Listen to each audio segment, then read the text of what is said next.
বছর তো প্রায় শেষের দিক।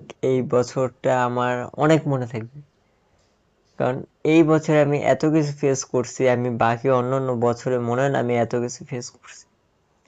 তো এই বছরটা আমার খুব স্মরণীয়, মানে এই বছর আমি কখনো ভুলতে পারবো না। এই বছর আমার জীবনে কত কিছু আসলো আর গেল, তো এই বছরে ভোলার মতো মানে কিচ্ছু নাই। এই বছর শুরু থেকে শেষ পর্যন্ত প্রত্যেকটা দিন, প্রত্যেকটা মাস আমার মনে আছে কি হয়েছে না হয়েছে। এই বছরের শুরুর দিক আমি নতুন কলেজে ভর্তি হয়েছিলাম, তো সেইখানে ভালোই যাচ্ছিল কলেজে।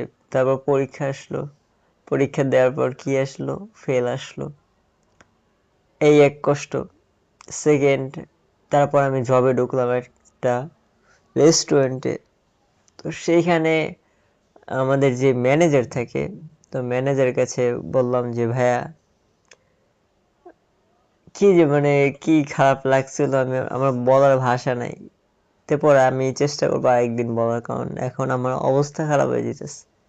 মানে ওই দিন চিন্তা করলে আমার যে কি খারাপ লাগে, মানে বলার ভাষা থাকে না, মানে এত বাজে ব্যবহার করছিল আমার সাথে ম্যানেজারটা। তো ইনশাল্লাহ আরেকদিন বলবো না, এখন যাই।